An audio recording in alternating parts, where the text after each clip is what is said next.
안녕하세요. 오늘도 사연 살롱을 찾아주셔서 감사합니다. 여러분은 인생에서 가장 행복했던 순간이 한순간에 인생에서 가장 불행한 순간으로 뒤바뀌는 경험을 해보신 적이 있으신가요? 얼마 전 저는 그런 일을 겪었답니다. 오랜 인고와 노력 끝에 천국에 입성하자마자 지옥에 떨어지는 그런 경험은 직접 겪어보지 않고는 절대 상상해 볼 수 없을 거예요. 그동안 살아왔던 제 인생 전체가 거꾸로 뒤집혀버리는 것 같은 혼란스러움과 엄청난 괴로움이 닥쳤던 일이었거든요. 지금도 그 사건만 생각하면 저는 가슴 안쪽이 돌덩이로 차이는 것처럼 꽉 막힌 기분이 든답니다. 그 모든 일의 원흉은 바로 제 남편이었어요. 저희 부부는 그 사건 전만 해도 모두가 인정하는 천생연분 커플이었어요. 저는 남편과 대학 동기로 만났는데요. 대학교 시절부터 우리는 흔히들 말하는 캠퍼스 커플, CC였고 그 중에서도 구설수가 가장 많다는 과 CC였어요. 같은 과 동기 커플이었던 저희는 CC는 이루어지지 않는다는 많은 사람들의 말에도 불구하고 대학을 졸업할 때까지 예쁘게 잘만 사귀었어요. 남편이 군대를 갔을 때도 2년을 꼬박 고무신으로 지내며 남편을 기다려 주었죠. 그리고 대학을 졸업하자마자 결혼식을 올렸답니다. 둘 다 어리고 예뻤던 순간이었죠. 저는 졸업하자마자 바로 취업에 성공해서 그 당시 기준으로 오래된 식품업체였던 지금의 회사에 들어갔어요. 지금도 이름을 대면 많은 사람들이 알고 있는 인지도가 꽤 있는 회사였죠. 반면 남편은 친구 2명과 함께 당시 유행하던 인터넷 서비스 안에서 갖가지 캐릭터 상품들을 판매하는 일을 했어요. 젊은 사람들을 중심으로 유행처럼 번져나갔던 미니 홈페이지 꾸미기 열풍에 남편과 친구들이 파는 상품들은 불티나게 팔렸답니다. 저희가 결혼식을 일찍 올릴 수 있었던 이유도 바로 그 이유가 컸어요. 저희 둘 다 졸업과 동시에 안정적인 수입이 들어왔거든요. 특히 남편의 사업은 다른 업체들과 협업도 하면서 그 규모가 커져갔고 나중에는 친구들과 아예 사무실을 통으로 써야 했을 정도로 일이 많아지게 되었죠. 그러면서 남편은 꽤나 많은 수익을 벌어들였고 저희 부부는 처음 신혼집으로 차렸던 아파트보다 더 좋은 곳으로 이사할 목표가 생기게 되었어요. 바로 펜트하우스였죠. 이번에 강남에 엄청 큰 고급 아파트가 들어서기로 했다는 거 알아?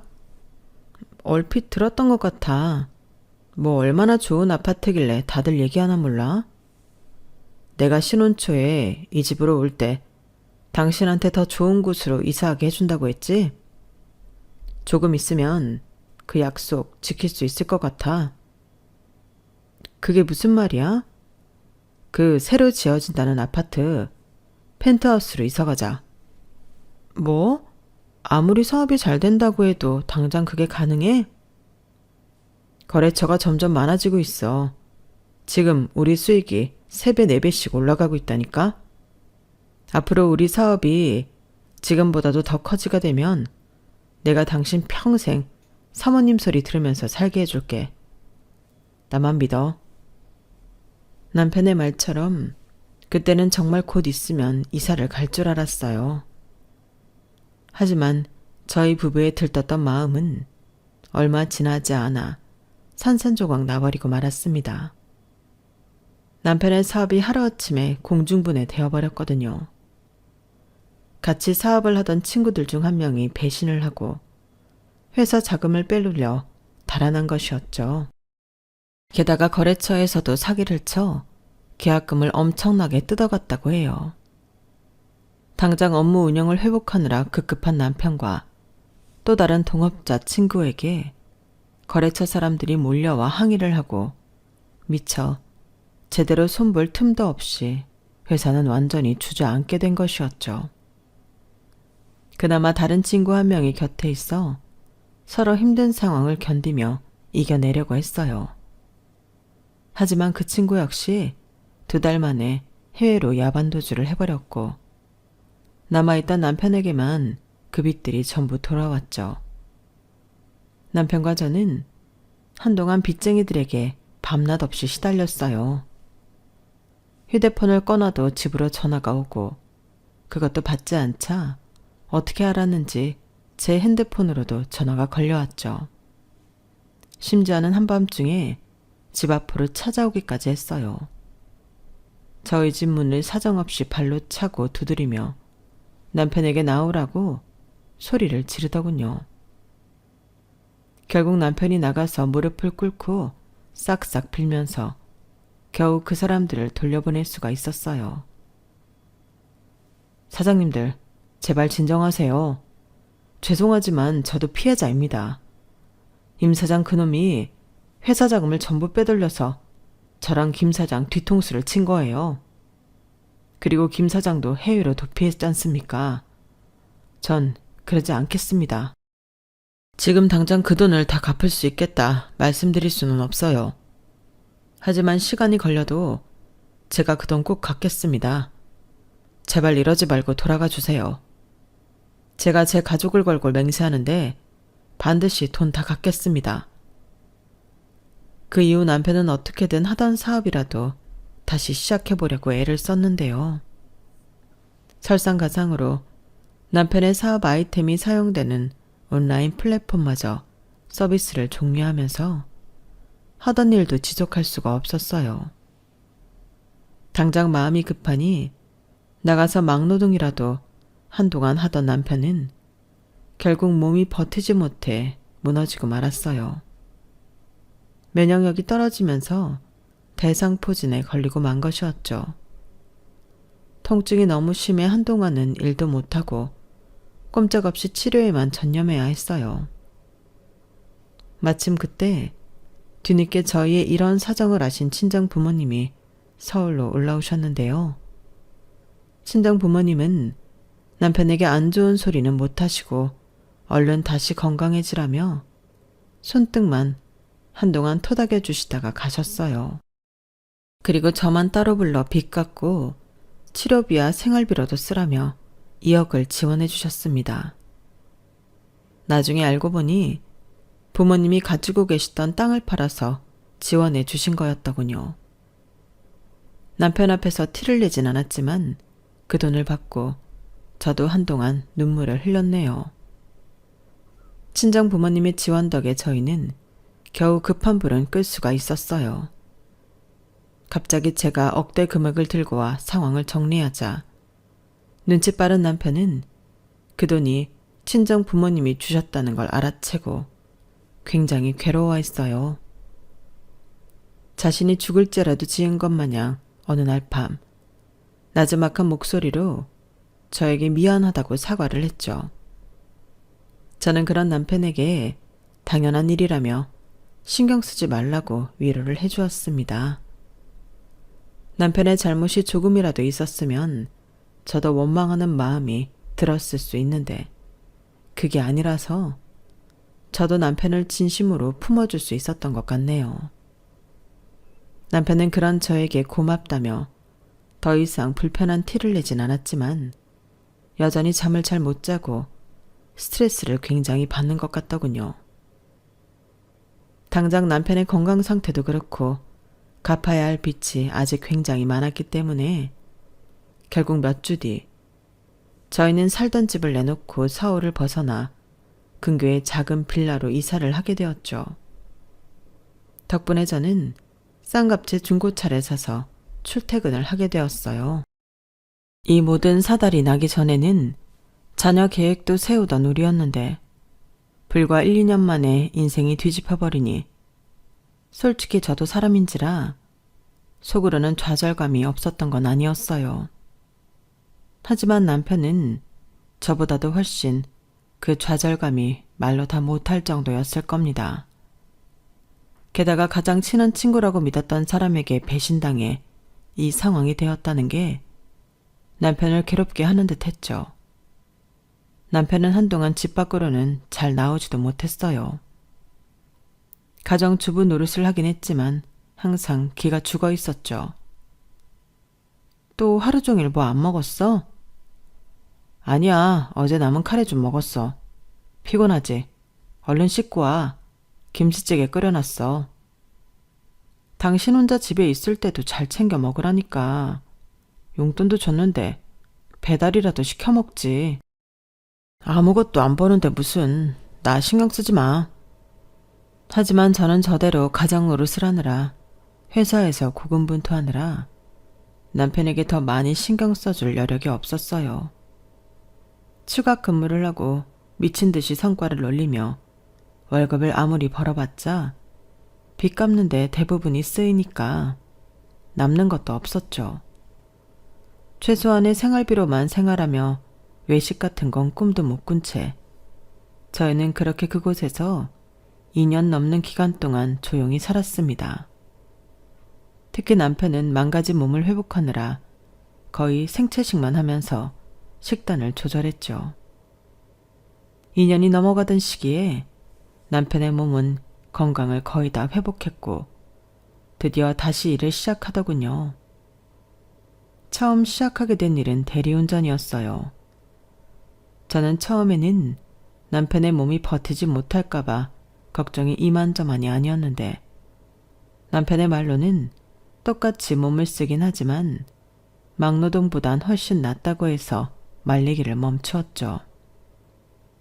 좋은 고객들만 만나면 그날은 힘든 게 별로 없다고 하니까요.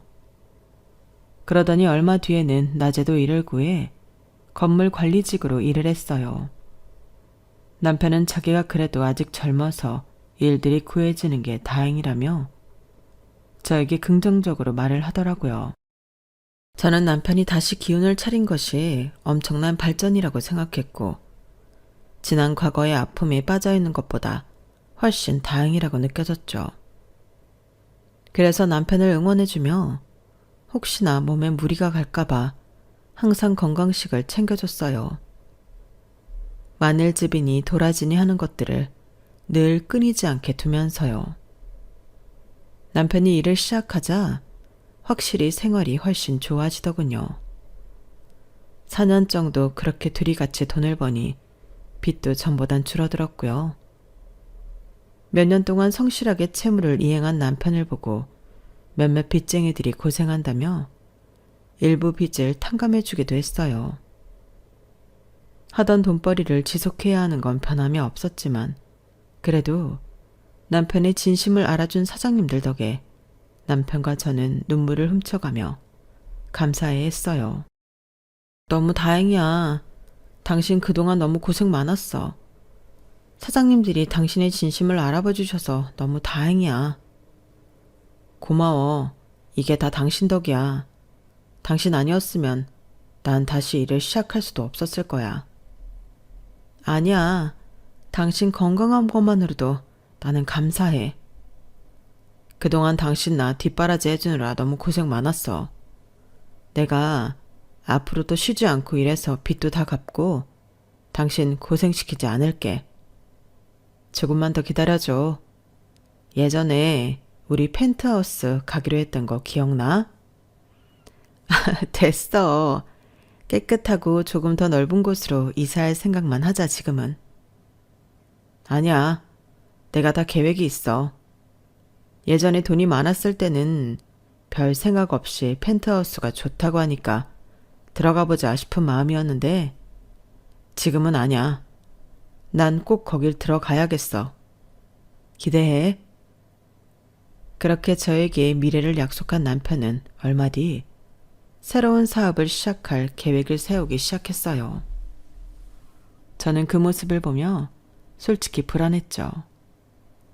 또다시 사업에 실패하게 된다면 그땐 지금까지 고생했던 것들도 전부 물거품이 될 것 같았으니까요. 하지만 남편은 이번엔 절대 망하지 않는 사업을 하겠다면서 주말마다 작은 방에 틀어박혀서 뭔가를 열심히 하더군요. 이번에는 누구도 믿지 않고 혼자서 모든 걸 하겠다면서 말이에요. 진지한 남편의 태도에 결국 저도 뜻대로 하라고 내버려 두었고 몇 달 뒤 남편은 사업 계획서를 들고 투자를 받으러 다니기 시작했어요. 하지만 1년 넘도록 좋은 소식은 들려오지 않았죠. 반면 그 사이 저는 수입이 좀 더 늘게 되었어요. 다니던 회사에서 새로 신설된 개발팀 업무를 맡게 되었는데 그 일이 저에게는 의외로 너무 잘 맞더군요. 예상외로 좋은 결과가 나오니 월급도 조금 더 오르게 되었고 성과급도 꽤 받게 되었어요. 일시적으로 목돈이 생기니 이 돈을 어떻게 써야 하나 고민이 되었죠. 남편에게 이 사실을 알려 함께 고민하려다가 저는 좋은 아이디어가 생겼는데요. 그건 바로 남편의 사업에 투자하기로 한 것이었습니다. 다만 예전에 친정집에서 도움을 받았을 때 남편이 한동안 불편해했던 것이 기억나 제 정체를 숨기고 투자를 했어요. 그간 열심히 구상한 사업을 제대로 시작도 못하던 남편은 드디어 투자를 받았다며 한바구음을 짓고 좋아하더군요. 제가 투자의 문을 열어줘서였을까요? 그 이후로도 남편은 두 군데에서 더 투자를 받게 되었고 사업의 기초를 잘 다질 수 있게 되었어요. 그때부터 저는 성과급이나 보너스를 받을 때마다 돈을 모아두었다가 남편 회사에 투자를 하곤 했었답니다. 남편의 사업은 처음엔 성장이 굉장히 더뎠지만 시간이 지나면서 조금씩 차도를 보이기 시작했는데요. 그런데 어느 정도 사업에 진척이 생겨도 웬만하면 남편은 직원을 두려고 하질 않는 겁니다. 일은 점점 더 많아지는데 그 많은 일을 어떻게든 자신이 혼자서 다 해내려고 했죠. 저는 그러다가 남편의 건강이 또 악화될까봐 쉬어가면서 하라고 말려보았는데 도통 말을 듣지 않았죠. 남편의 사업은 카드 결제, 온라인 결제와 관련된 사업이었는데 아무래도 잘못되면 큰일이 나는 예민한 일이다 보니까 남편 혼자서 감당하기엔 어려웠거든요. 여보, 좀 쉬어가면서 해. 그러다 당신 면역력 떨어져서 또 아프면 어쩌려고 그래. 간단한 일들은 이제 직원을 뽑아서 시켜도 되잖아. 간단한 일이 어딨어. 아직 다른 사람을 고용하기엔 일러. 중요한 일을 남의 손에 맡길 순 없잖아. 내가 알아서 내 몸 관리하고 있으니까 걱정 마. 이제 다른 사람들은 못 믿겠어. 언제까지 그럴 수는 없잖아. 앞으로 사업이 점점 더 커지면 어차피 다른 사람들이랑 일해야 하는 걸. 그래도 중요한 일은 꼭 내가 붙잡고 있어야 해. 저번처럼 멍청하게 당하고 싶지 않으면.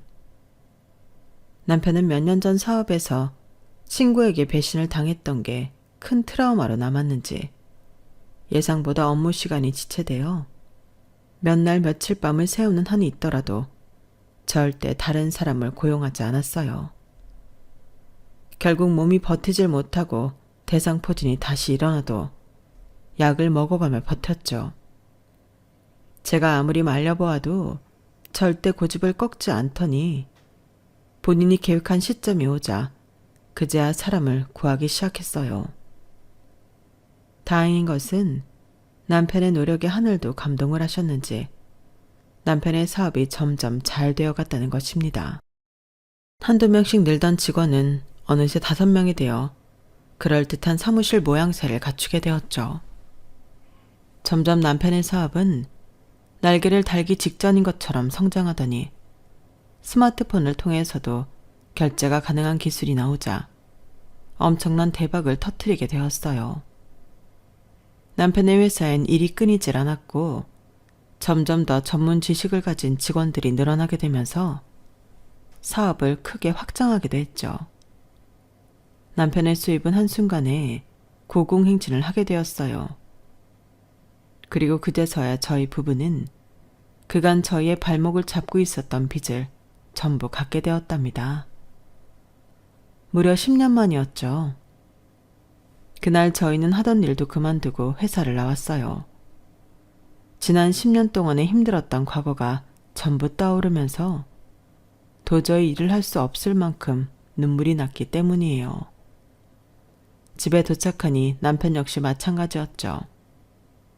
저희는 서로 얼싸안고 울면서 그동안 고생 많았다며 서로를 위로했습니다.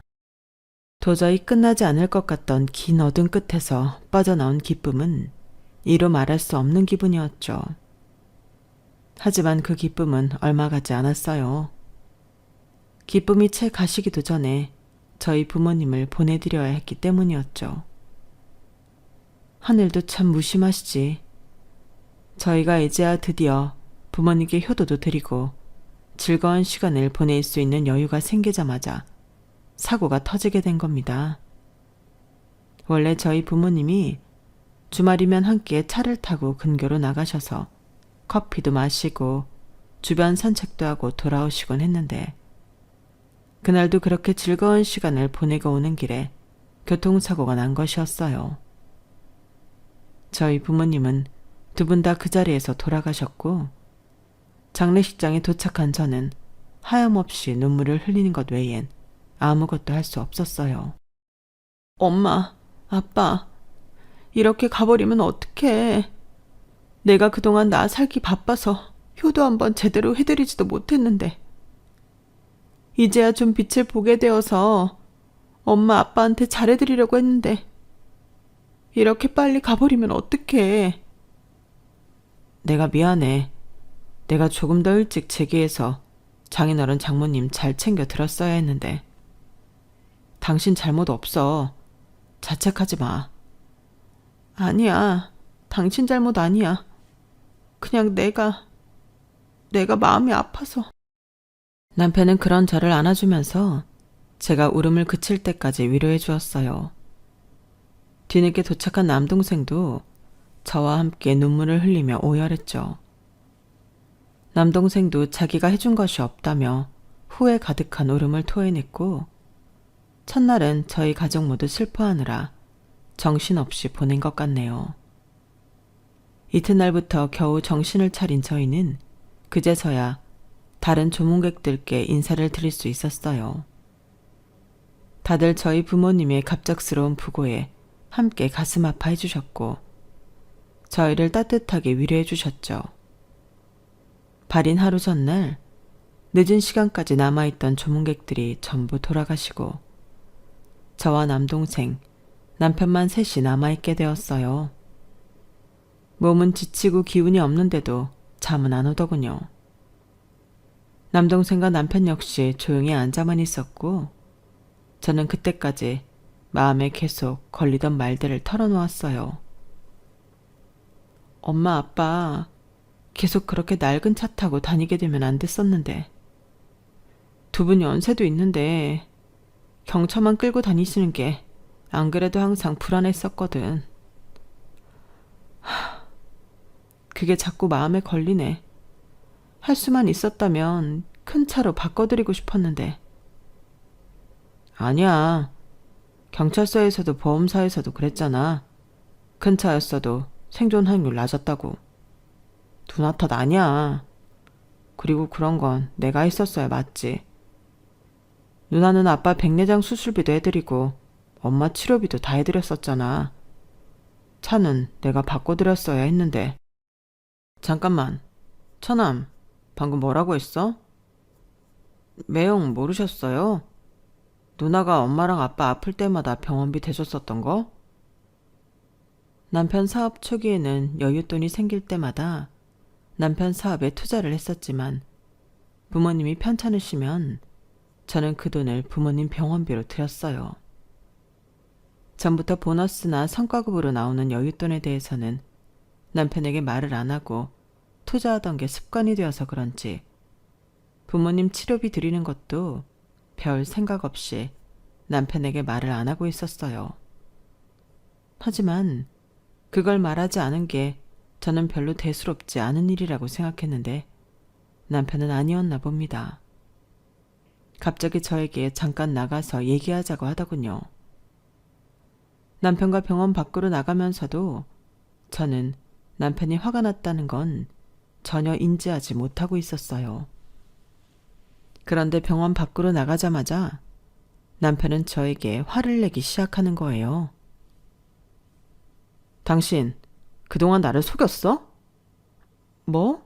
내가 뭘 속여? 나한테 말도 없이 어디서 돈이 나와서 장인 장모님 병원비를 대드렸냐고. 지금 처남이 말하잖아. 내가 그 당시에 받은 성과급이 있어서 부모님 병원비로 드렸어. 살다 보면 여윳돈 생길 수도 있잖아. 그거 부모님 편찮으시다 그래서 병원비 쓰라고 드린 건데 그게 잘못됐어? 장인 장모한테 드릴 수야 있지. 내가 지금 그거 가지고 뭐라고 해? 문제는 왜 나한테 아무런 말을 안 했느냐는 거야. 나는 당신한테 모든 걸 다 숨기지 않고 얘기하잖아. 그땐 당신 아직 빚도 다 갚기 전이었다고. 괜히 당신한테 부담 주기 싫어서 그랬어. 내 여윳돈으로 해드릴 수 있는 문제였는데 맨날 밤새면서 일하는 당신한테 내가 반드시 말했어야 하는 건 아니었잖아. 그럼 지금 이렇게 알게 된 건 괜찮고? 지금 나만 바보 만든 거잖아, 당신이. 누가 당신을 바보로 본다고 그래. 그게 무슨 말도 안 되는 소리야. 당신이 처음부터 나한테 거짓말을 안 했으면 됐잖아. 이거 말고 나한테 숨기는 거 있어? 내가 언제 당신한테 거짓말을 했냐고. 진짜 이해가 안 된다. 지금 이게 나한테 화낼 일이야? 그럼 아내가 여태 거짓말을 했는데 화가 안 나? 이러면 내가 당신을 앞으로 어떻게 믿어? 저희는 그렇게 한동안 언성을 높이며 싸웠어요. 하지만 아무리 말을 해도 대화가 하나도 통하지 않았죠. 남편은 무조건 저를 거짓말쟁이라며 몰고 가더니 저를 버려두고 혼자 안으로 들어가 차키를 가지고 나오더니 그대로 집으로 돌아가는 겁니다. 장례식이 아직 끝나지도 않았는데 말이에요. 남동생도 놀라서 무슨 일이냐고 물어보았고 자초지종을 듣더니 어이없어 했죠. 그때까지만 해도 저희는 다음 날이 되면 남편이 돌아올 줄 알았어요. 하지만 남편은 장례식이 전부 끝날 때까지 모습을 드러내지 않았고 결국 사촌 오빠가 제 남동생과 함께 운구를 해주었죠. 제가 친척분들 보기 얼마나 민망하고 부모님을 보내드리면서도 얼마나 죄송스러웠는지 몰라요. 남동생도 말은 안 했지만 남편에게 엄청나게 분노하고 있다는 게 다 느껴질 정도였죠. 부모님을 보내드리고 저는 집으로 돌아오자마자 마침 집에 있던 남편과 엄청나게 싸웠습니다. 하지만 남편은 무조건 자기한테 거짓말을 한 제 탓만 하며 전날 했던 말들만 되풀이할 뿐 본인도 본인이 잘못했다는 소리는 않더군요. 그러더니 저에게는 더 이상 할 말이 없다며 집을 나가버렸어요. 잠을 회사 사무실에서 잔 건지 어쩐 건지는 모르겠지만 이틀 동안이나 집으로 돌아오지 않았죠. 저는 저대로 남편에게 엄청난 배신감과 서운함이 느껴져서 남편이 돌아오던 말던 쳐다도 보지 않았어요. 약 일주일간 냉전 상태였던 저희 부부는 결국 남편이 먼저 사과하면서 그 사건을 애매하게 끝내게 되었는데요. 그래, 내가 장인어른 장모 장례식 중간에 나간 건 미안해. 내가 먼저 사과할 테니까 당신도 앞으로 나한테 더 이상 숨기는 거 없도록 해. 알겠어? 말은 사과였지만 전혀 미안함이 느껴지지 않는, 오히려 으름장을 놓는 것 같은 말에 저는 기가 찼어요. 당연히 남편에게 쌓였던 분노가 완전히 풀리지 않았죠. 하지만 남편은 그 이후로 그날의 일 자체를 언급하지 않고 다시 일에 매진했고 저 역시 그런 남편을 외면하며 회사 일에 집중하면서 저희 사이의 감정의 골은 그대로 방치되었습니다. 남편의 사업은 점점 더 번창하게 되었고 저희 부부의 수입은 점점 더 많아지게 되었어요. 그리고 남편은 더더욱 저와 멀어지며 전에 없던 행동들까지 하기 시작했답니다. 일 중독처럼 일만 하는 건 물론이고 예전처럼 저에게 애정어린 행동을 하지 않는 건 일도 아니었어요. 저에게 아무런 연락도 없이 새벽에 들어오거나 아예 집에 안 들어오는 날도 점점 생겨나기 시작했죠. 심지어 사업을 하며 만난 몇몇 거래처 사람들과 여자가 있는 술자리도 가는 것 같더라고요. 한두 번 그런 정황이 포착되어 제대로 알아보니 빼도 박도 못하는 증거가 수도 없이 나오더군요. 처음에는 속에서 천불이 나는 것 같았지만 사업하다 보면 그럴 수도 있겠다고 생각하며 참았어요. 그나마 외도의 상대가 특전대 한 명이 아니었기에 그렇게라도 넘어갈 수 있었죠. 하지만 전 그 시기 동안 참 많이 외롭고 힘든 나날을 보냈습니다. 매일 밤 어쩌다 우리 사이가 이렇게까지 오게 되었을까? 어떻게 하면 예전으로 돌아갈 수 있을까 고민하며 잠이 들었지만 뾰족한 수를 찾을 수는 없었어요. 얼마 뒤 한참 집에 잘 들어오지도 않고 일에 빠져 살던 남편은 한 번 더 큰 돈을 벌게 되었습니다. 이름만 들으면 알만한 기업과 큰 계약건을 성사시켰기 때문이었어요. 사실상 남편의 사업이 정말 제대로 튼튼한 뿌리를 내리게 되었다고 해도 과언이 아니었습니다. 그때까지 경쟁해오던 업체들 위에 확실하게 올라간 셈이었죠. 남편은 몰랐겠지만 남편 사업의 투자자였던 저 역시 엄청난 이익을 받을 수 있었죠. 그제서야 남편은 집에 자주 들어와 휴식하는 시간을 가졌고 자연스럽게 저희는 함께 있는 시간이 길어지게 되었어요. 솔직히 일상을 함께하는 시간이 다시 생기게 되니 저는 내심 기대했던 것 같네요. 어쩌면 이제 남편과 같이 지내면서 조금씩 관계를 회복할지도 모른다고 말이에요. 저는 남편에게 큰 경사가 생긴 걸 진심으로 축하해 주었고 그동안 너무 고생 많았다며 먼저 이야기를 했어요. 하지만 남편은 제 축하를 떨떠름하게 받아들이더군요. 당신 이번에 계약 잘 된 거 너무 축하해. 그동안 고생한 대가를 이렇게 받게 되어서 너무 다행이야. 그래. 고마워. 하지만 아직 기뻐하긴 일러. 내 진짜 목표는 여기서 끝이 아니었어. 진짜 목표? 그게 뭔데? 설마 예전에 얘기했던 펜트하우스? 그래. 에이, 그거야 시간 문제지 뭐. 천천히 알아봐. 지금은 일단 경사가 생기게 된 걸 기뻐해도 되잖아. 당신은 뭐가 기쁜 거야? 내가 돈을 많이 벌게 되어서 당신도 잘 살게 되니까? 무슨 말을 그렇게 해. 그냥 당신이 고생하던 게 진짜 완전히 끝났고 목표한 걸 이루게 되었으니까 기쁜 거지. 그렇구나. 뭐 알았어. 남편의 반응에 기분이 팍 상해버린 저는 다시 입을 닫게 되었어요.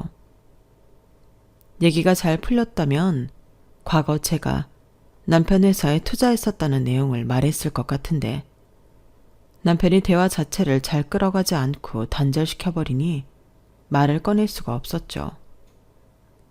그런 남편을 보며 저는 남편이 더 이상 절 부부로서 같이 한 배를 탄 사람으로서 생각해주지 않는다는 것을 온몸으로 느끼게 되었어요. 남편은 그런절 신경도 쓰지 않고 말없이 외출을 여러 날을 하더니 예상대로 이사 날짜를 잡더군요. 저는 남편에게 아무 말을 듣지 않았어도 알 수 있었어요. 남편이 펜트하우스를 알아보고 왔다는 것을요. 아니나 다를까 얼마 뒤 남편은 무려 100평대의 펜트하우스에 이사를 갈 계획이라며 이미 모든 준비를 마쳤다고 하더군요. 드디어 이 지긋지긋한 낡은 집에서 벗어날 수 있다며 말하는 남편은 굉장히 들뜬 모습이었어요. 저도 그런 남편의 얘기를 들으며 그 집에서의 생활을 차차 정리해 나가야겠다는 생각을 했습니다. 그때까지만 해도 당연히 저도 남편의 집에 같이 간다고 생각을 하고 있었거든요. 그래서 남편이 말한 펜트하우스를 계약하는 날에 연차를 쓰고 같이 갔었던 거고요. 하지만 남편은 부동산 건물에 도착해서는 조수석에 앉아있던 저에게 내리지 말라고 하더군요. 당신은 여기 있어. 어? 왜?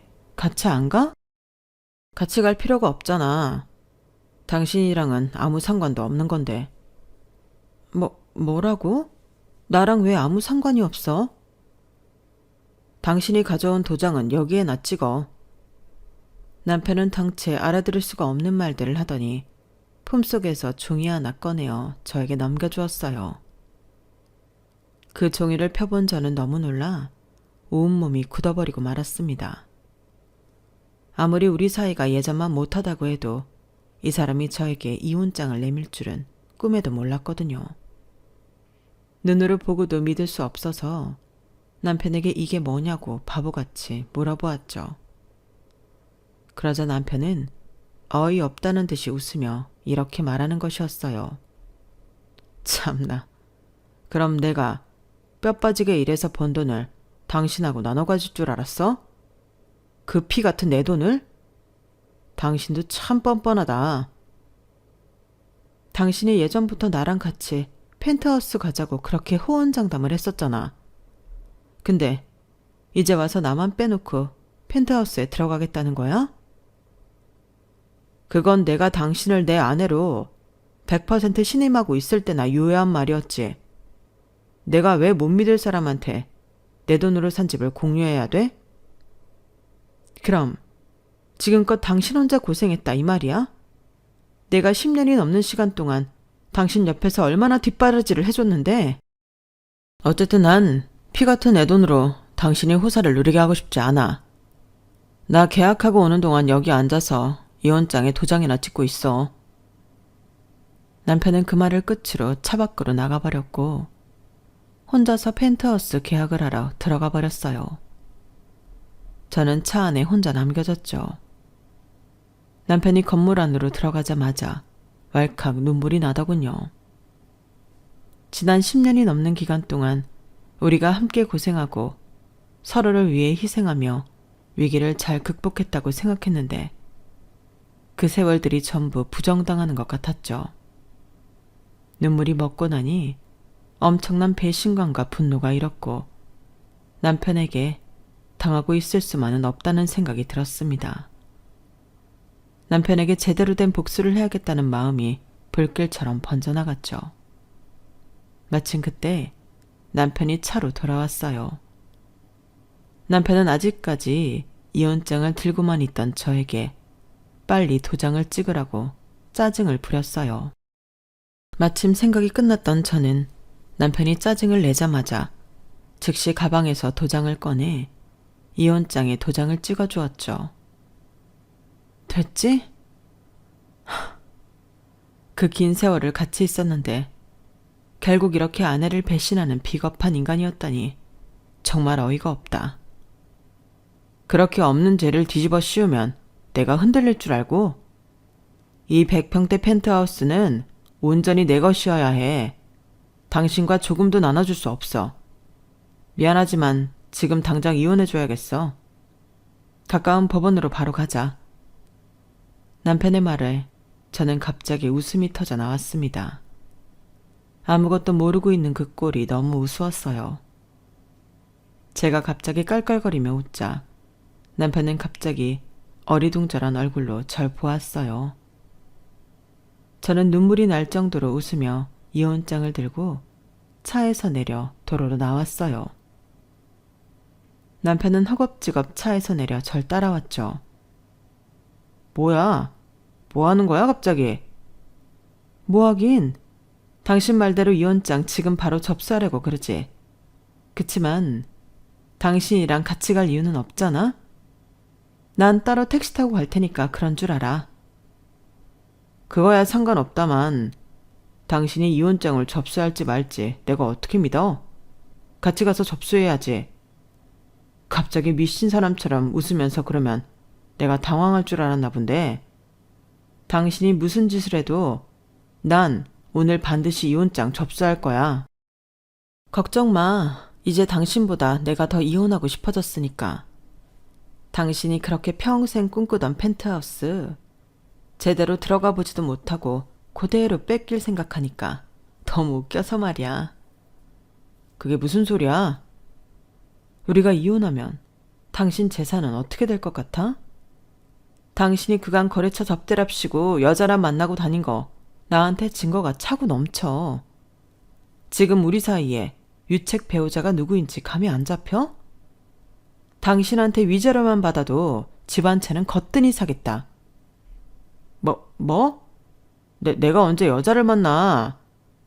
나는 단 한 번도 여자랑 만난 적이 없어. 같이 있던 사람들이 데려온 여자일 뿐이야. 그리고 당신 사업에 투자한 게 나라는 것도 몰랐지? 우리 엄마 아빠 이름 한 글자씩 단 법인으로 투자했더니 당신은 끝까지 눈치를 못 채더라. 내가 당신 회사에 가지고 있는 지분이 얼마일 것 같아? 남편은 제 얘기를 듣고 안색이 파래지며 벌벌 떨기 시작했어요. 아마 꿈에도 생각지 못했을 일이라 충격이 이만저만이 아니었을 겁니다. 제가 말한 내용을 전부 이해한 남편은 저에게 다가오려고 한 걸음만 내딛었을 뿐인데도 다리에 힘이 풀렸는지 그대로 주저앉고 말았어요.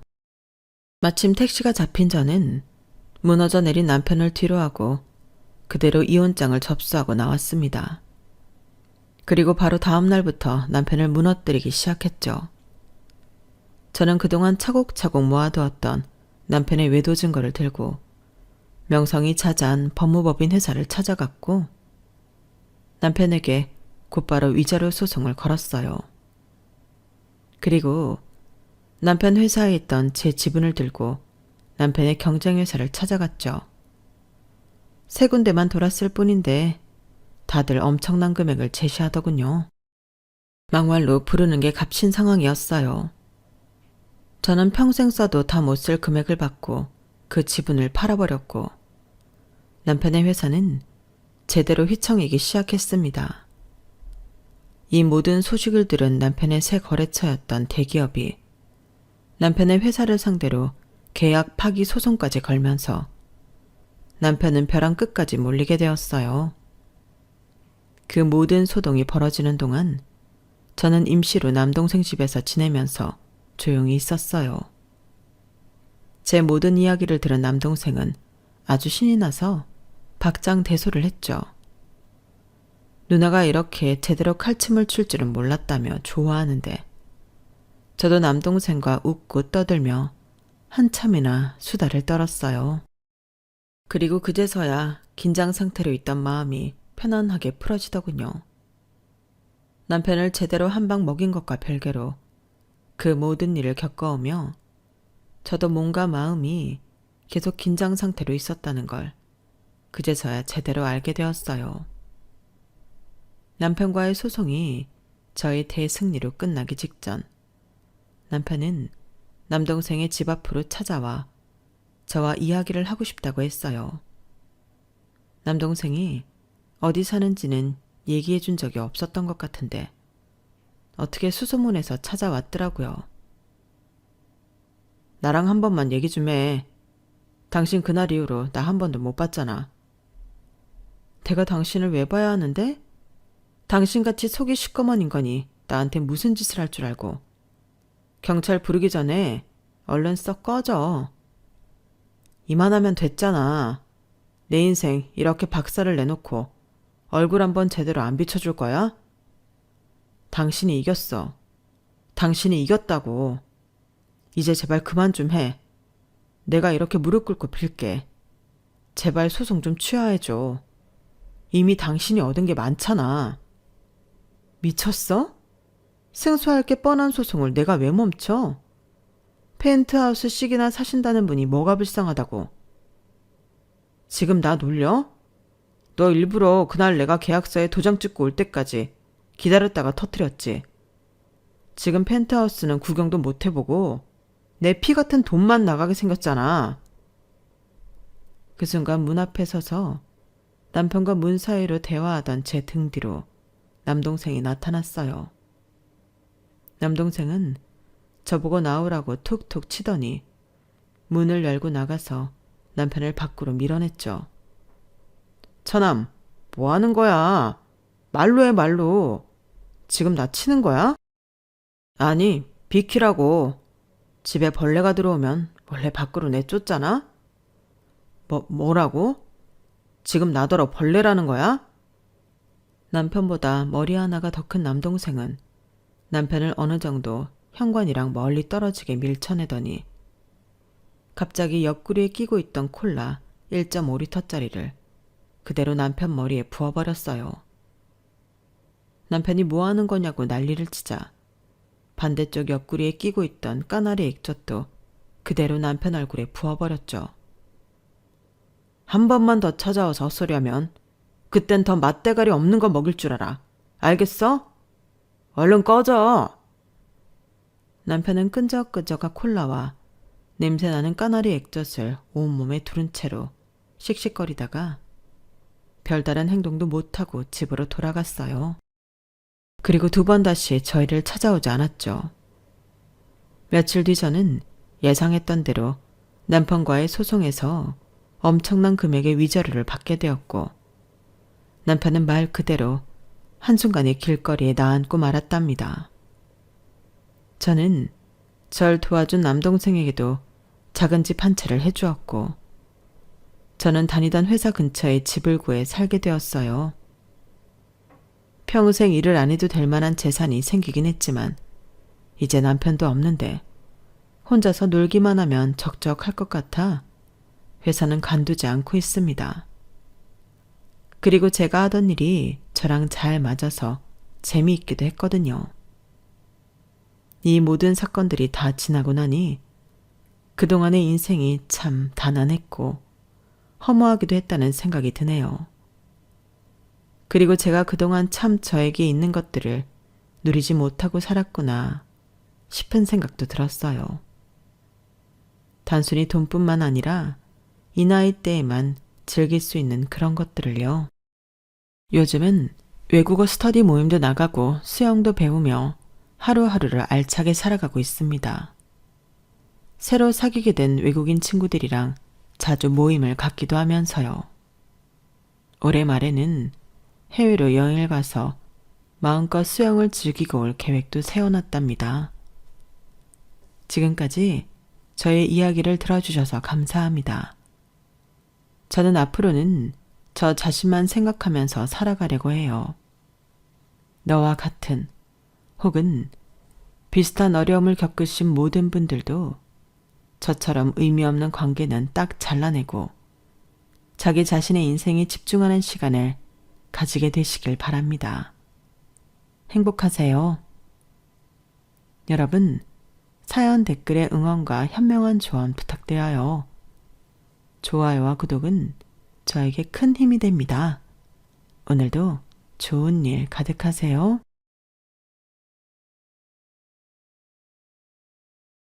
안녕하세요. 오늘도 사연살롱을 찾아주셔서 감사합니다. 현재 산후조리원에서 아기를 낳고 푹 쉬고 있는 30대 중반 아기 엄마예요. 조리원이 천국이라는 말을 이제야 이해할 것 같아요. 아기 젖줘야 할 때 빼놓고는 간호사분들이 봐주고 새끼 식사와 간식에 세탁, 청소까지 다 해주시니 살면서 이런 호강은 생전 처음 받아봅니다. 요즘엔 아기들을 늦게 낳는 추세라더니 확실히 산후조리원에서 제가 가장 나이 든 산모는 아니네요. 큰언니가 아니라서 그나마 다행입니다. 근데 전 난임으로 결혼 후 무려 7년을 마음고생했어요. 아휴, 말이 7년이지. 매달 임신 테스트기 해보며 한 줄이 나올 때의 좌절감이란 이루 말할 수 없었죠. 설상가상으로 악독한 시댁 식구들로부터 받은 스트레스며 공무원으로서 일하며 받은 스트레스까지 더하면 아기 안 생긴 게 수긍이 갈 정도였죠. 다행인지 어쩐지 아기를 낳으면서 시댁 식구들 모두와 인연을 끊기로 했어요. 사실 7년 만에 아기 낳은 것보다 그 망나니 인간들을 안 본다는 사실이 더 기쁠 정도랍니다. 제가 시집와서 그들에게 얼마나 당했길래 그토록 치를 떠는지 상상이 가시나요? 어차피 그들과 연도 끄는 마당에 여러분들께 세세히 다 일러 바치렵니다. 제가 부모님과 생이별을 하고 어렵게 살아온 과거 이야기까지 모두 말이죠. 사연살롱의 기구한 사연들을 함께 하다 보니 이곳 애청자들과는 어느새 내적 친밀감이 많이 쌓여 있네요. 마치 친구와 카페에서 수다 떨듯 제 인생 이야기를 다 풀어내 볼게요. 지금 시작합니다. 저희 가족은 제가 어렸을 때만 하더라도 중산층 이상의 재산을 가지고 풍요롭게 살았어요. 아빠 사업이 꽤 잘 됐던 시절이었거든요. 강남의 정원 딸린 대저택에 개인 경비원을 두었고 운전기사, 가사 도우미, 정원관리사 등등 일하는 사람만 5, 6명이 늘 상주하고 있었죠. 아, 심지어 절 키워주시는 유모 할머니도 있었어요. 아기 때는 유모 할머니가 제 친할머니인 줄 알고 자랐을 정도로 친밀했죠. 아마 엄마가 체력이 엄청 약한 스타일이라 그랬을 거예요. 선천적으로 심장이 약한 엄마는 조금만 무리해도 심장이 너무 빨리 뛰어서 병원에 실려갈 정도였어요. 작은 충격에도 예민했고요. 늘 누워 계시는 엄마를 보며 다른 친구들 엄마도 저렇게 다 누워있고 유모가 따로 놀아주는 줄 알았어요. 너무 어렸기에 뭘 모르는 철없는 생각이었죠. 그렇게도 약했던 엄마가 아주 어렵게 제 남동생을 가졌어요. 저와 나이 터울이 10살이나 나는 늦둥이 아들이었죠. 동생이 남자아이라 그랬는지 그래도 남동생을 낳았을 때는 엄마가 기운을 좀 차리시곤 동생과 놀아주시더군요. 약간 섭섭했지만 그러려니 했어요. 엄마 말고도 절 케어해주고 칭찬하고 바라봐주는 사람들이 집에 많았으니까요. 그렇게 온통 핑크빛으로 평화롭고 행복했던 우리 가족의 삶에 느닷없이 불행이 들이닥치더군요. 중학생이 되어 교복을 말끔하게 차려입고 학교를 다녀왔는데 여느 때와 다르게 집안이 온통 싸늘했어요.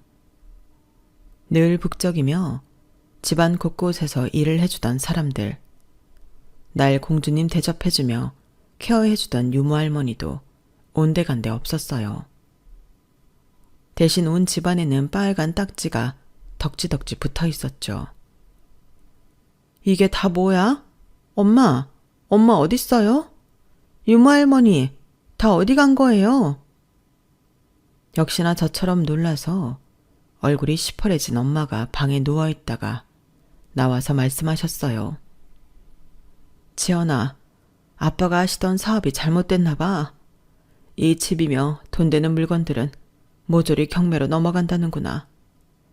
함부로 스티커 떼지 말래. 이모 할머니며 집에서 일하던 사람들도 우리 집 망한 거 보고는 다 가버렸어. 못 받은 월급은 나중에 다 청구할 거래. 돈이 없어지니 다들 싸늘하게 대하는구나. 세상 참 무섭지? 지연아, 이제 우리 어떡하면 좋니? 엄마, 진정하세요.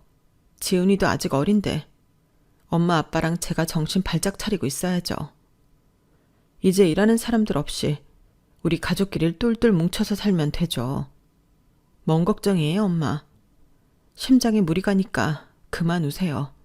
네? 저도 중학생 어린 나이였지만 허약한 엄마를 지켜야겠다는 생각이 우선적으로 들었어요. 그 후로도 아빠는 집에 들어오지 않으셨어요. 얼마 뒤 경찰이 와서 아빠를 찾았지만 거처를 알지 못하니 말할 수 없었죠. 저는 엄마뿐 아니라 아빠 걱정까지 갑자기 온 세상의 짐을 짊어진 것 같이 삶이 무겁고 무서워졌어요. 그 와중에 5살 배기 남동생도 잘 돌봐야 했어요. 아무것도 모르는 남동생은 그동안 먹었던 맛난 음식들만 찾더군요. 장난감 찾을 때보다 먹을 거 달라는데 못 줄 때가 정말 마음 아팠어요. 지훈아, 이제 우리 그런 거 살 돈 없어. 그냥 목마르면 물 마시고 동사무소에서 쌀 얻어다가 밥만 겨우 먹고 살아야 해. 라면 살 돈도 없단다. 알았지? 나 망고도 먹고 싶고 로봇도 갖고 싶고 롯데월드도 가고 싶단 말이야. 이 집 너무 좁아. 우리 집으로 다시 돌아갈래. 아직 아무것도 모르는 남동생은 막무가내였어요. 아마 환경이 극과 극으로 바뀌어서 더 예민했는지도 모르겠네요. 완전히 다 망한 우리 가족은 큰 대저택에서 나와서 산꼭대기 쪽방촌으로 들어갔어요. 겨울이었는데 바람이 숭숭 들어오는 다 허물어져가는 집 단칸방에 우리 세 식구가 살았죠. 아빠는 여전히 연락이 안 됐고요. 화장실은 공용으로 밖에 한 개가 있었어요. 밤이면 화장실 가기가 너무 무서워서 소변은 요강을 마련해서 해결했죠. 남동생은 다니던 영어 유치원을 끊고 집에서 엄마와 함께 있었고, 전 어떻게든 중학교까진 다녀야겠다 싶어서 학교를 꾸역꾸역 계속 다녔어요. 학교 친구들에겐 저의 이런 변화를 말 안 했어요. 그 학교 학생들이 거의 다 잘 사는 아이들이었기에 괜히 기죽기 싫었거든요. 여느 때처럼 친구들과 학교를 하는데 한 친구가 저 먼 곳에 맛집이 있다며 자기가 쏘겠다고 가자고 하더군요. 돈도 없었는데 친구가 제 끼니를 해결해 준다는 말에 냉큼 따라 나섰죠. 사람도 잘 없는 어둑한 골목에 맛집이 있다기에 친구를 쫄래쫄래 따라가는데 그 친구가 소리치듯 제게 말하더군요. 지연아, 저기 니네 아빠 아니니? 저희 시선이 닿은 곳에 웬 허름한 차림의 거지 아저씨가 앉아 있었어요. 얼굴을 자세히 보니 우리 아빠가 확실했어요. 몇 달 만에 보는 아빠는 완연한 노숙자 차림이었죠. 친구들이 보든지 말든지 얼른 아빠에게로 달려갔어요. 뛰어가는데 서러움과 반가움의 눈물이 터져 나오더군요. 아빠, 이게 어찌된 일이에요? 아빠가 왜 이렇게 길가에 앉아 계시는 거예요? 아빠 사장님이었잖아요. 맨날 양복만 입던 분이 어디서 이런 깨재재한 거적대기를 입고 있는 거예요? 왜? 지연아, 네가 여기까지 웬일이니? 경찰들이 날 추적한다기에 집에 못 들어가고 가족들한테 연락도 못했구나. 정말 미안하다. 우리 딸 볼 면목이 없구나. 저기 뒤에 친구들이 보고 놀랄 수 있으니 얼른 친구들한테 가보렴. 아빠는 때가 되면 연락할게. 아빠, 우리 집 이사했어요. 산꼭대기 판자촌으로요. 거기까진 경찰들 안 와요. 걱정 말고 얼른 우리 집으로 가요. 아빠가 더 이상 돈 안 벌어도 돼요. 제가 알바라도 해서 우리 식구 먹여 살리면 되잖아요. 어서 일어나세요. 그렇게 전 아빠를 끌고 가다시피 집으로 갔어요. 누워 계시던 엄마와 남동생도 아빠를 무척이나 반겼죠. 우리 가족은 그날 밤 내내 꼭 끌어안고 엉엉 울었죠. 몸 약한 엄마가 혹시라도 실신해서 쓰러질까봐 걱정했던 기억이 있네요. 그렇게 우리 식구는 다시 무일푼에서 시작했어요. 서로 말을 안 해도 의기투합하며 열심히 살아보고자 각자의 자리에서 발버둥을 쳤죠. 전 중학생임에도 어떻게든 알바자리를 구해서 학교 생활과 병행했어요. 친구들도 제 사정을 알고 있었는데 모른 척 해준 거였더라고요. 사정을 알고 난 뒤에는 저를 많이 배려해 주었어요. 엄마도 식당 근처에 일자리를 잡고 설거지를 시작하셨어요. 남동생은 무상 어린이집에 맡겨놓고 말이죠. 아빠는 그나마 시급이 세다는 막노동판에 가서 일을 시작하셨어요. 생전 처음 해보는 노가다 일이었기에 온몸에 파스를 달고 사셨어요. 아빠가 집으로 오시는 걸 길가에 풍기는 파스 냄새로 알 수 있을 정도였으니까요. 식구들이 다들 참 가엾게 살았어요. 돈이 웬수였죠 뭐. 그동안의 노력이 참 무색하게 그렇게 열심히 살던 우리 가족을 끝끝내 갈갈이 찢어놓은 사건이 발생합니다. 몇 년을 열심히 살며 중노동에 익숙해질 때쯤 우리 가족은 몇 년 만에 바닷가 여행을 가기로 했어요. 지난 3년간 하루도 안 쉬고 달려온 식구들에게 선사하는 셀프 선물과도 같았죠. 차도 없었기에 기차를 타고 갔지만 참으로 설레더군요. 그런데 날씨가 도와주지 않았어요. 나를 잘못 잡았던지 비바람이 거세게 불기 시작했죠. 싸구려 펜션에 이미 입금한 계약금 몇 푼이 아까워 부모님은 취소도 못하셨어요. 일단 도착해서 짐을 풀고 잠시 바닷가로 나가 바다 구경을 했어요. 나름 3년 만에 하는 여행이라며 이제 8살이 된 남동생에겐 로봇 캐릭터가 그려진 새 신발까지 사주었죠. 무척이나 소중하게 여기던 그 신발이 바닷물에 휩쓸려 가버리자 남동생은 그 신발을 잡겠다며 바닷물 속으로 풍덩 빠져버리더군요. 안 돼, 지훈아. 그 신발 그냥 떠내려가게 냅둬. 어서 달려나와. 바닷물이 계속 밀려오잖아. 누나, 나 이제 초등학교 입학했으니 수영도 잘해. 신발 꺼내올 테니 나 잘 봐. 그게 동생의 마지막 말이었어요. 엄마, 아빠, 빨리 이쪽으로 오세요. 지훈이가 바닷물에 휩쓸려 가요. 얼른요. 우리 가족이 다 바닷물에 빠져 지훈이에게 전력으로 헤엄쳐갔지만 급속도로 불어나는 파도에 지훈이는 흔적도 없이 사라져버렸어요. 119를 부르고 경찰이 오고 아무리 난리를 치고 사람들이 모여도 그 어린 8살짜리 꼬마 하나 구하지 못했죠. 남겨진 우리 가족은 다 죄인이었어요. 너무 큰 슬픔과 상실감에 숨쉬기조차 어렵더군요.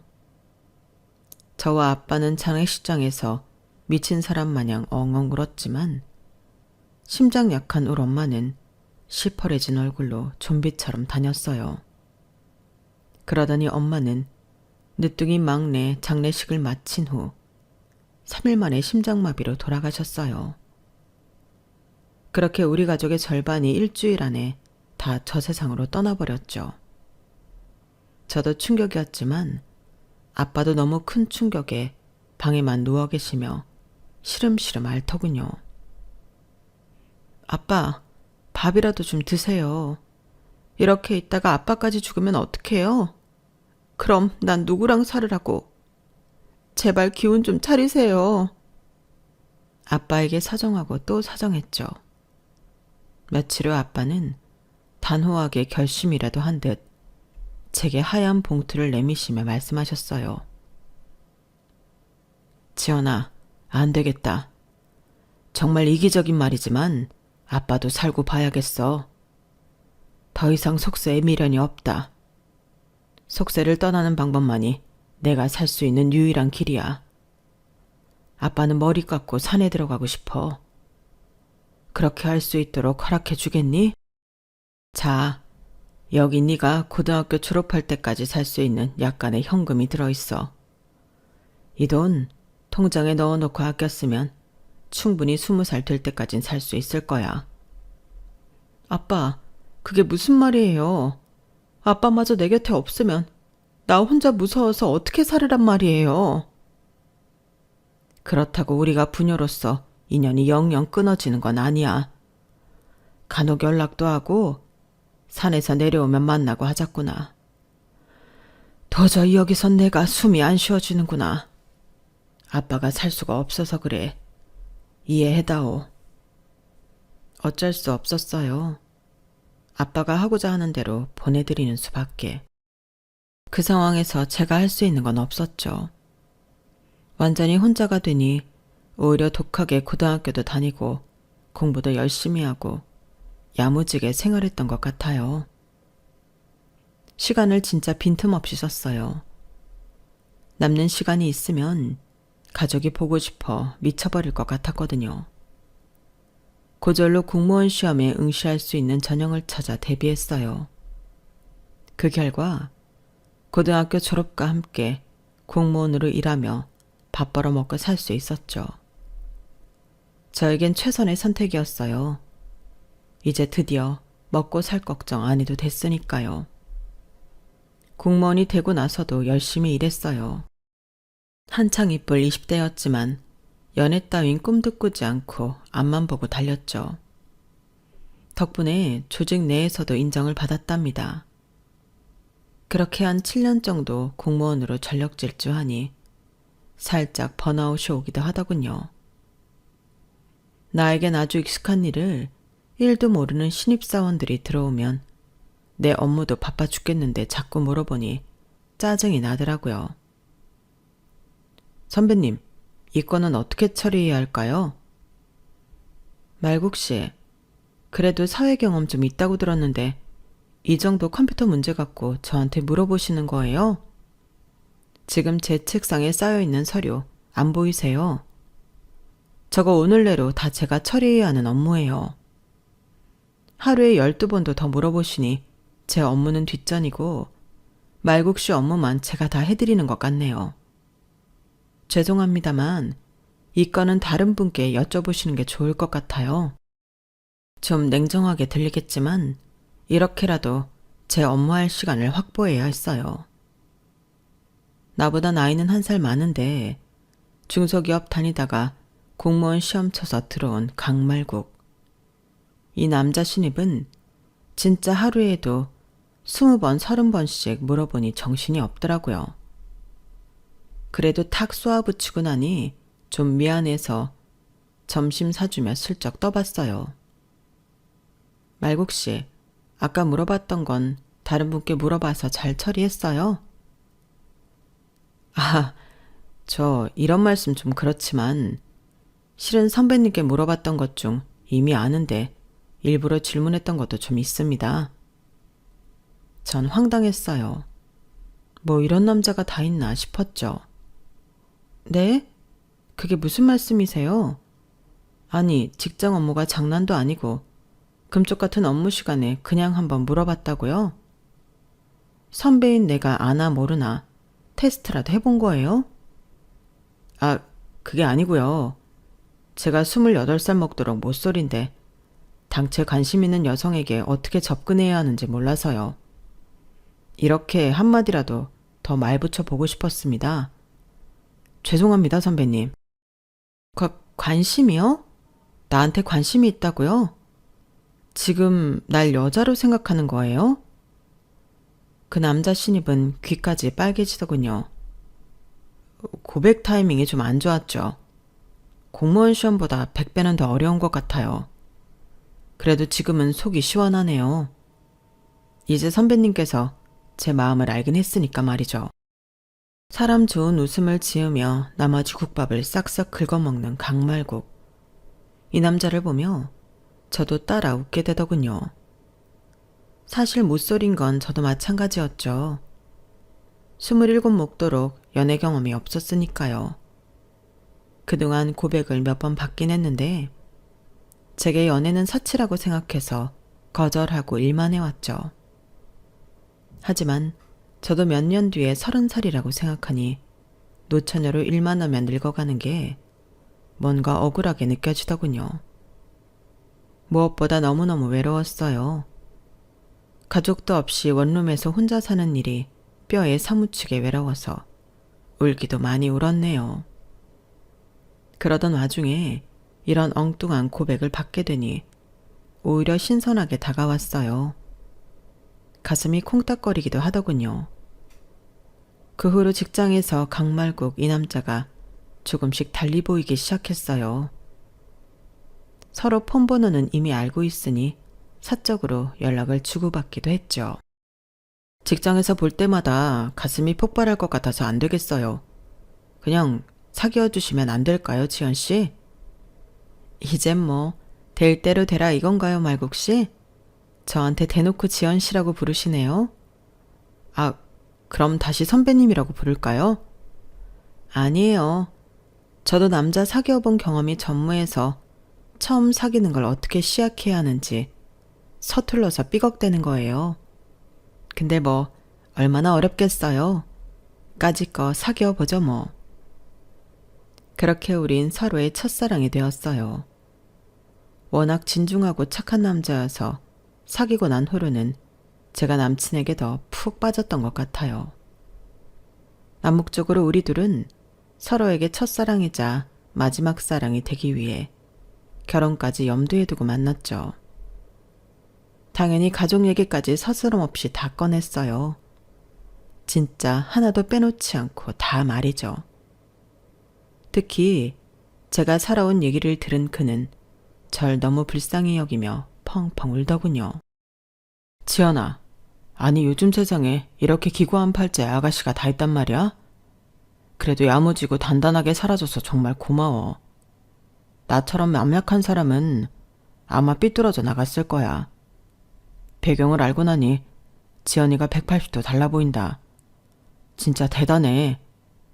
그럼 아버님이랑은 아예 연락이 안 되는 거야? 그치? 내 인생 이야기로 영화 한 편 만들어도 되겠지. 나도 내가 참 대견해. 고독하고 힘들고 배고프던 시절을 잘 견뎌낸 것 같아. 하늘에서 엄마와 우리 남동생이 보면 뿌듯해 하실 거야. 우리 아빠는 몇 년에 한 번 전화만 오는 정도야. 그래서 내가 번호를 절대 안 바꾸고 있지 뭐. 근데 자기 삶도 녹록지 않았을 것 같아. 형이 명문대 의대생이고 어렸을 적부터 공부를 잘해서 엄청나게 차별당하고 자랐다고?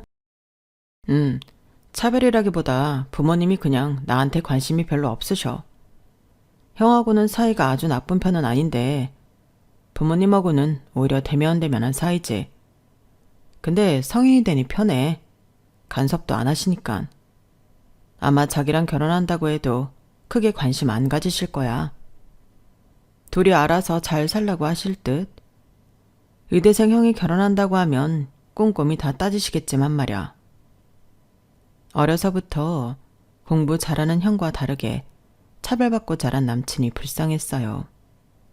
하지만 결혼에 간섭을 안 하실 거라는 얘기를 들으니 좀 안심이 되더군요. 제가 안정적인 직업인 공무원이라는 것 빼고는 어느 하나 내세울 조건이 없잖아요. 집안이 잘 사는 것도 가정이 화목한 것도 아니기에 괜히 주눅 들었었거든요. 어쨌든 우리 커플 사이에 스멀스멀 결혼 얘기가 나왔고 예비 시부모를 한번 찾아뵙기로 했어요. 전 가족이 없으니 그게 상견례나 다름없었죠. 산전수전 다 겪은 저이기에 딱히 긴장되지 않을 것 같았는데 공무원 면접 때보다 100배, 1000배 떨리더군요. 수전증도 없던 저는 물을 마시는데 물잔이 이빨에 딱딱 닿을 정도로 떨고 있었죠. 예비 시부모들에게 푸대접을 받기 전까진 말이죠. 야, 그럼 너 그냥 고아인 거지? 니네 엄마랑 남동생은 일찍이 죽고 아빠는 머리 깎고 산으로 들어갔다며. 뭐 딱히 재산도 없을 거고 니네 무슨 돈으로 신혼 시작하려고 그러냐? 결혼하겠다고 덤빌 때는 뭔가 건덕지가 좀 있어야 할 거 아니야?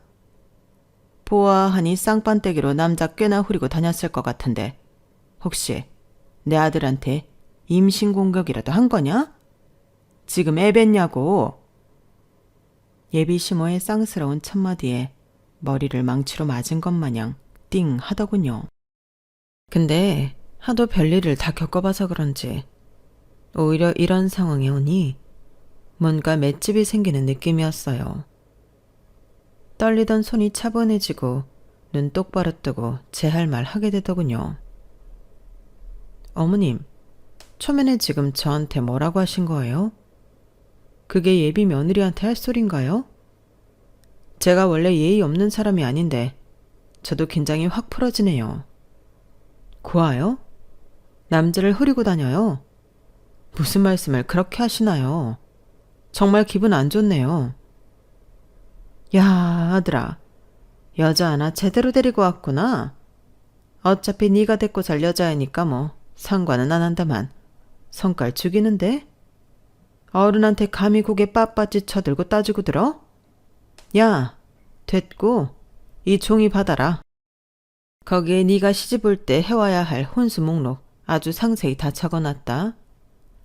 내 모피 사이즈며 색상, 브랜드, 원하는 기장까지 다 적어놨으니 교환 가능한 백화점에서 사도록 해.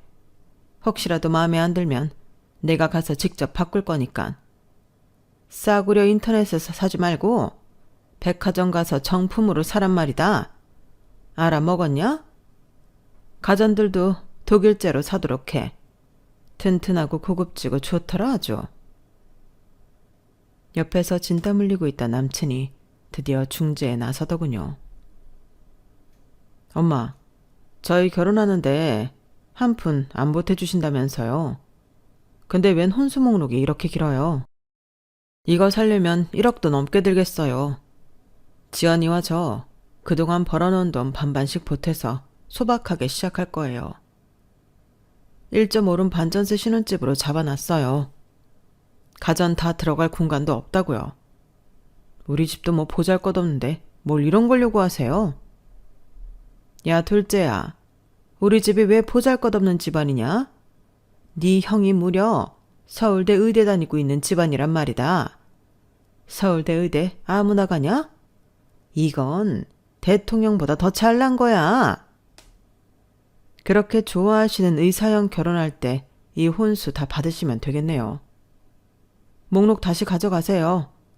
청첩장 나오면 드릴 테니 결혼식에 시간 맞춰 삼척이나 해주세요. 아버지도요. 저희 이만 일어납니다. 그렇게 상견례자리는 대참사로 끝이 났죠. 신경 쓰지 말라는 남친 말만 믿고 결혼식을 진행했고 1.5룸 좁은 집에서 신혼을 시작했어요. 그래도 이제 내 곁에 누군가 함께하며 같은 집에서 밥도 같이 먹을 수 있다는 게 너무 좋았어요. 진짜 식구를 되찾은 느낌이었어요. 아주 옛날에 하늘로 떠나보낸 식구들 말이죠. 그렇게 신혼의 단꿈에 젖어 행복하게 지내고 있었는데 그놈의 시댁에서 하나 둘씩 사건이 터지기 시작하더군요. 쿵쾅. 주말 저녁 갑자기 누가 우리 신혼집 문을 두드리더군요. 빼꼼히 열어봤더니 시모가 질질 짜면서 문 앞에 서 있었어요. 여행 가방과 함께 말이죠. 남편도 놀란 눈치였어요. 엄마, 연락도 없이 웬일이세요? 아이고야, 네 아빠가 우리 집 보증금까지 다 빼서 등산동호회 젊은 년한테 다 갖다 바치고 둘이 도망가 버렸다. 집주인이 나보고 나가래. 새로운 세입자 들인다고 말이야. 말구가 60대 늙은 남자가 쪽지 하나 남기고 가출한다는 게 말이 되냐? 내 팔자야. 아유. 아니 어머님, 짐가방을 다 싸가지고 오셨네요. 설마 저희 집에서 사시려는 거예요? 며느리던 벌써부터 싫은 티를 팍팍 내냐? 시애미 인생이 불쌍하지도 않더냐? 늙은 내가 그럼 노숙이라도 하련?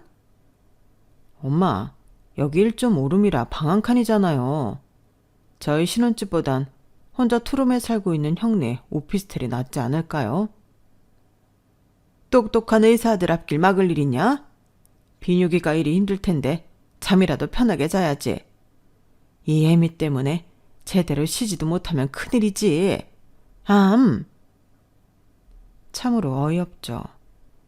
혼자 넓은 오피스텔에서 살고 있는 아직 미혼인 큰아들집 냅두고 신혼인 우리 집에 얹혀 사신다니 기가 차더군요. 시모가 신경 쓰여 신혼임에도 부부 관계도 제대로 가질 수 없었죠. 그렇게 몇 년이 흐르고 시모는 절대 나가서 혼자 살 생각을 안 하더군요. 몇 년간 아이가 생기지 않자 전 시험관 시술에 도전해보기로 했어요. 그걸 안 시모가 비아냥대더라고요. 정말 재수없었어요. 옛날에 신문기사에 보니깐 낙태 경험이 많으면 애가 잘 안 들어선다던데. 며느리니가 딱 그 케이스 아니냐?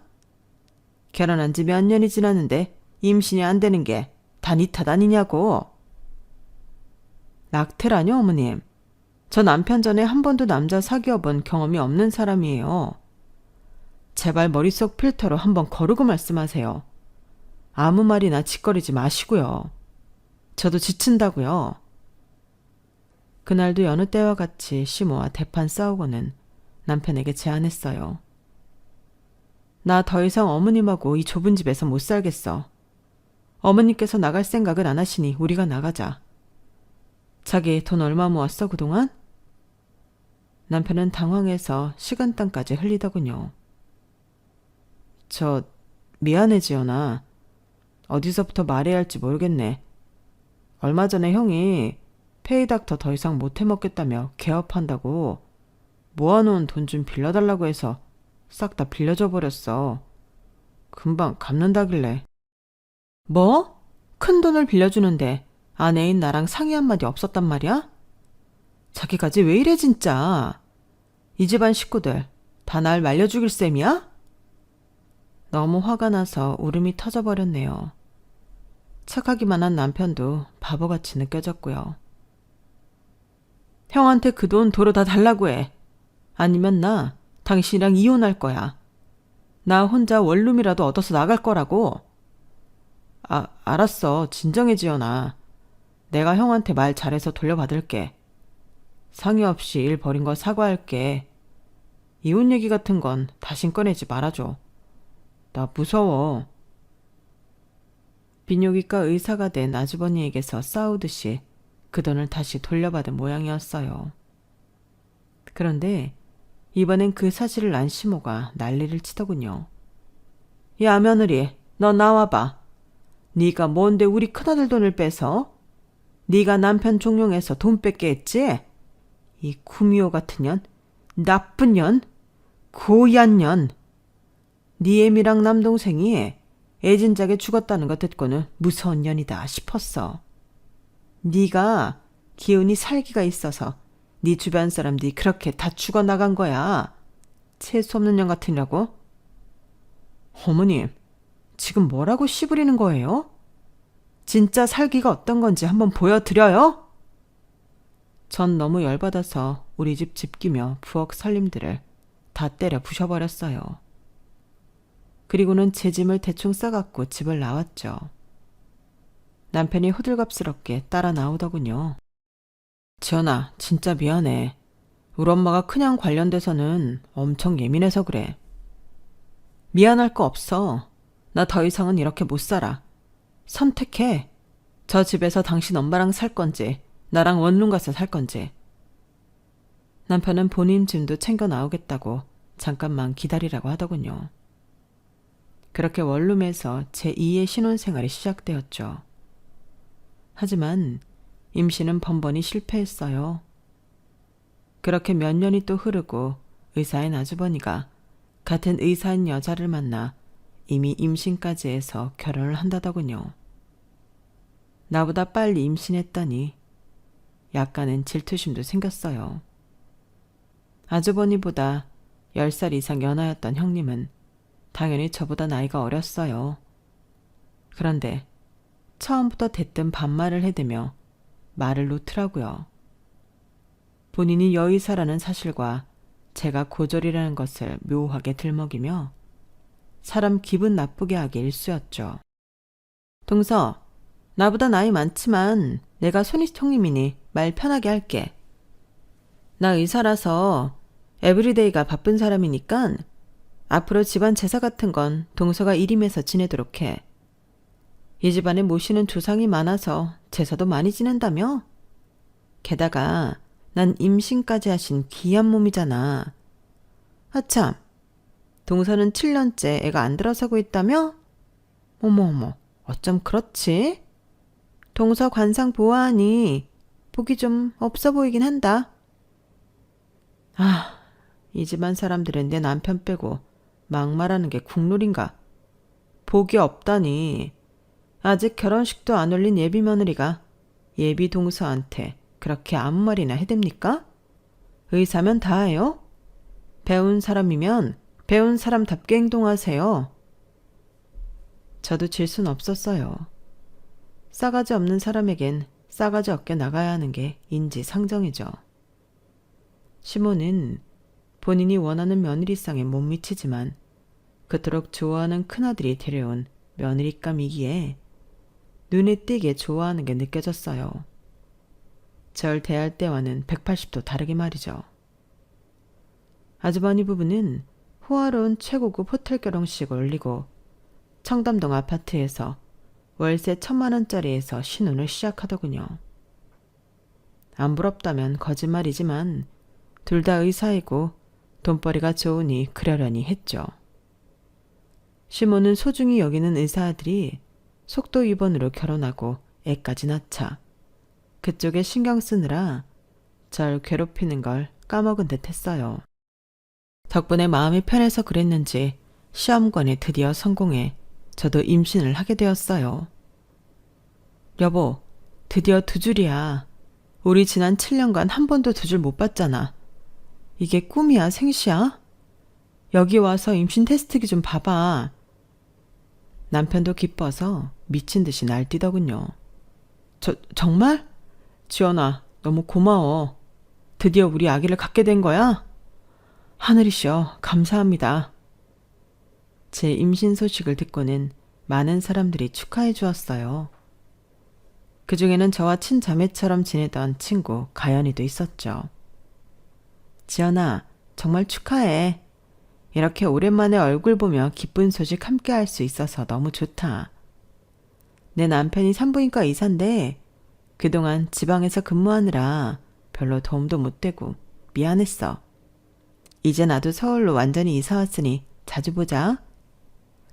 에이, 가연아, 그게 무슨 소리야. 내가 민망해서 니네 남편 산부인과에 다닐 수나 있겠니? 그건 그렇고 뭐하러 우리 시아주버니 축의금까지 나한테 챙겨줘. 됐어. 별로 사이도 안 좋은 시댁 식구들 경조사까지 친구인 네가 챙길 필요 없어. 이 돈 다시 넣어도. 아니야. 네가 내 친자매나 다름없는데 그래도 예의가 아니지. 근데 니네 시아주버니 미모의 여의사랑 결혼했다며? 그것도 최고급 호텔에서 말이야. 사진 있어? 결혼식 날 사진 좀 보자. 전 친구 가연이에게 아주버니의 화려했던 결혼식 사진을 보여줬어요. 그런데 갑자기 가연이가 입을 틀어막고 엄청나게 놀라더군요. 뭐야, 이 여자? 얘가 왜 또 여기서 이러고 있어? 평소 욕도 잘 안 하던 친구가 거친 욕을 섞어가며 거품을 물더군요. 왜 그래, 가연아? 우리 형님이야.